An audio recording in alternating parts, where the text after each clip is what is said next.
बहुत शुक्रिया अदर साहब, welcome to news morning. Sir, सबसे पहले तो क्या कहेंगे, क्या आईसीसी की जिम्मेदारी नहीं है कि मेक श्योर करें जिस तरीके से ये गैम्बलर्स अब हमारे प्लेयर्स को अप्रोच करते हैं, इस हद तक ये ताकतवर होते हैं कि इनकी रसाई वहाँ तक होती है। आईसीसी को इस ज़िम्मन में कोई एक्शन नहीं लेना चाहिए कि कैसे एक बड़े इवेंट के लिए गैम्बलर जो है ऑफर कर सकते हैं पैसों की? मुश्किल है इसके बारे में कुछ कहना, क्योंकि कुछ प्रोटोकॉल्स हैं आईसीसी के जो कि फॉलो करते हैं। उनके जो एंटी करप्शन के जो उनके वजीर, उनके जो अपना रिप्रेजेंटेटिव है, और वो हर कंट्री में अपना एक रिप्रेजेंटेटिव होता है जो कि टीम के साथ ट्रैवल करता है। और खुदा न खास्ता कि अगर ऐसी सूरत हाल हो तो वो जो एंटी करप्शन यूनिट का जो ऑफिसर होता है जो टीम के साथ ट्रैवल कर रहा है, वो फौरन इन चीजों का ना अदराक करता है और उसके बाद वो ना आईसीसी को भी मतला करता है और फिर अपने रिस्पेक्टिव बोर्ड से भी बात करता है। तो एक तो अभी जो आप बात कर रहे थे कि इट्स क्वाइट इम्पॉसिबल कि इतनी सिक्योरिटी में और इतनी ज्यादा प्रिकॉशनरी मेजर्स लेने के बावजूद भी अगर कोई ऐसी चीज होती है तो मेरा ख्याल है कि ये बहुत ही अलार्मिंग चीज है और इसको फौरन इसका नोटिस लेकर और इसको इसी वक्त कर्व करना चाहिए। इसको बिल्कुल लाइटली और लीनियंट नहीं लेना चाहिए और मेरा ख्याल आईसीसी की ये जिम्मेदारी है कि वो इन चीजों का, क्योंकि ये उसका इवेंट है, मेगा इवेंट है, बहुत बड़ा ये टूर्नामेंट है, तो ऐसे वाकया जो है वो रियली प्लेयर्स के लिए बहुत ही एक खौफनाक सूरत हाल इख्तियार कर सकते हैं। तो इसका जितने जल्दी नोटिस लिया जाए। अच्छा, ये जो हाँ बिल्कुल ठीक है, ये जो सट्टेबाज हैं ये ऑब्वियसली ये हैं तो इंडियंस ही ना, तो उन्होंने ही राब्ते किया और उन्होंने ही करोड़ों की ऑफ़र की है। तो क्या इंडियन गवर्नमेंट को या बीसीसीआई को खुद नोटिस लेकर इनके खिलाफ कोई कार्रवाई नहीं करनी चाहिए? देखिए जी, ये तो इंक्वायरी जब होती है ना, अगर फर्ज करे किसी भी प्लेयर्स को अगर ये ऑफर हुई है तो वो किस शक्ल में हुई है, टेलीफोन पर हुई है, पर्सनल कांटेक्ट पर हुई है, या उसको कोई वेबसाइट से बात हुई है, या कोई टेलीफोन, या आपको पता है कि ये जो सेल फोन है ये जब भी ऑन होते हैं तो लोग जो है तरह तरह के मैसेज भेजते हैं। तो ये तो जब अच्छा, ये जो बैटिंग आपको पता है कि आपका आजकल हर चीज़ जो है वो डिजिटलाइज हो चुकी है, ऐसी ऐप्स इंट्रोड्यूस हो चुकी हैं जिस पर जाकर आप बैट इजीली कर सकते हैं और होगी वो ऐप ही, तो वो जो बैटिंग के ऐप के जरिए ये ऑफर की गई है उन्हें। अच्छा देखिए, ये भी एक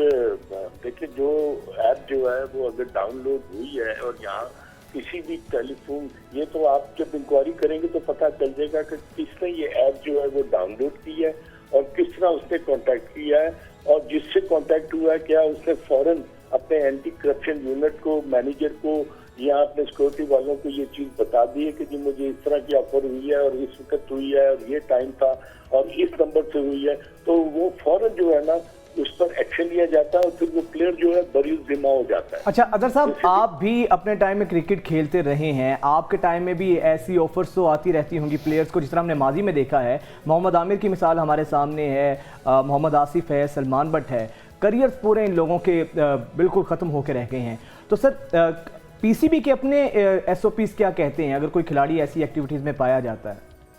मैंने आपको बताया ना कि अभी आपने तीनों खिलाड़ियों को नाम किया, इसके अलावा भी बहुत सारे प्लेयर्स थे जो कि पीएसएल में जिनके ऊपर इंक्वायरीज हुई और उनको फाइन हुआ और उनको खेलने पर पाबंदी लगी। तो आप अगर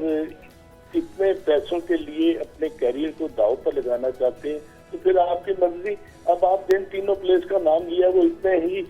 जबरदस्त खिलाड़ी थे कि सबसे ज्यादा नुकसान तो पाकिस्तान की टीम को हुआ ना। बिल्कुल। तो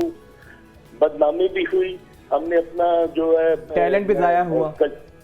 कल्चर भी हमारा जो है वो भी रेजा हुआ। उससे इन प्लेयर, मोहम्मद आसिफ जैसा बॉलर दोबारा कभी आ सकता है? It is impossible now. तो वो उससे तो अपने पाँव पर खुद की लाड़ी मारी, क्या जरूरत थी आपको ऐसी चीज में पढ़ने की? तो जो आपने अभी एसओपी की बात की ना, पीसीबी की, वो मौजूद है। उसको बिल्कुल आप जहां भी क्रिकेट होती है, कहीं भी किसी भी शक्ल में T20, वनडे, टेस्ट मैचेस, ऐसे मौकों पर वो फौरन जो है ना, अगर कहीं भी ऐसी इत्तला मिलती है उनको या प्लेयर्स को अप्रोच किया जाता तो वो फौरन जो है अपने एंटी करप्शन यूनिट को वो इत्तला करते हैं कि हमारे साथ इस तरह का सिलसिला हो रहा है, तो प्लीज इसको आप देखें। अच्छा, वैसे आईसीसी की तरफ से कुछ, एक तो ये कि जो प्लेयर्स इसमें मुलविस हैं उनके तो करियर्स तबाह हो गए, लेकिन जो ऑफर्स करवा रहे हैं, जो ये सब कुछ अरेंज कर रहे हैं, कुछ ऐसे रूल्स एंड रेगुलेशंस हैं कि उन पर भी मुकदमात हो, उनके खिलाफ भी कार्रवाई की जा सके?